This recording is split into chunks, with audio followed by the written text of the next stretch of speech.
I was born in 1977. A few years before I was born, 1977 saw the release of a television miniseries. Some of us younger folk don't remember it, but some of you older folk do.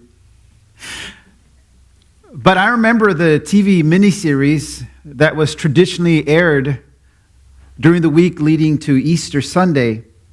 And it was called Jesus of Nazareth. I know that many evangelicals and many Protestants weren't very excited about it because it was an effort led mainly by Rome. It was an ecumenical effort to portray the life of Jesus of Nazareth. And so, as with any biblical film, there was artistic license taken.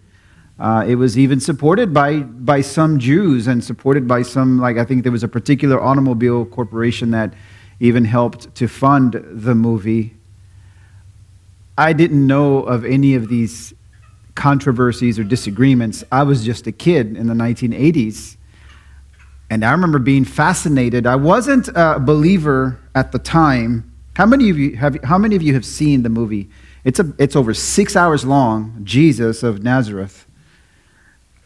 There are several scenes that really left an impression upon me. Now, of course, I'm not here to promote that movie. I just want to call your attention to a particular scene. There is a scene, among others, of course, that left a lasting impression on me. The scene is that of Jews worshiping in the synagogue when it is suddenly interrupted by a man announcing that Roman soldiers have ridden into town. Now, the residents become fearful since they see the Romans as oppressors. The soldiers had come into town to secure provisions for themselves from the Jewish residents, but they don't do so without protestations and displeasure from the Jews. Now, when the soldiers, when they finally ride off, there's a Jewish man among several, and he's upset because he sees the soldiers as murderers and thieves. And as they're riding off, this Jewish man is calling down curses. And I don't remember exactly what he says. He's cursing at these Roman soldiers.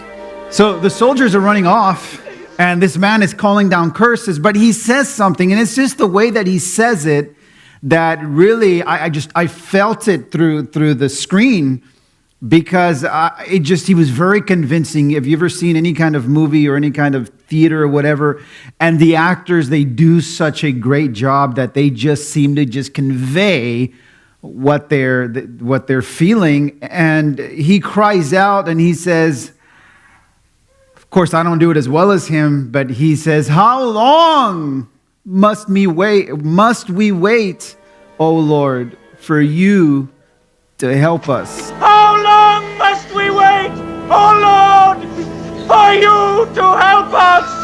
The man is crying bitterly. And he's in so much grief. How long must we wait, O Lord, for you to help us? And he's in the middle of the town. Soldiers are riding off, and the rest of the Jewish residents are looking on. Now remember, they had been worshiping in the synagogue right before the soldiers had interrupted. And so some of the men are standing at the door of the synagogue. Remember, I'm just a kid, and I see this scene, and it made an impression on me. And when this man is engaging in this outcry, hanging in his head in despair, this other man says, "God has abandoned us," and he puts his head down. And right as that is happening, from among the men emerges this young boy, and it's Jesus. And he had been watching these men cry out, "How long must we wait, O Lord, for you to help us?" And I remember thinking as a kid, there's your answer. He's standing right there. Isn't that ironic that at the moment that you're wailing and calling out to God, the answer is right there?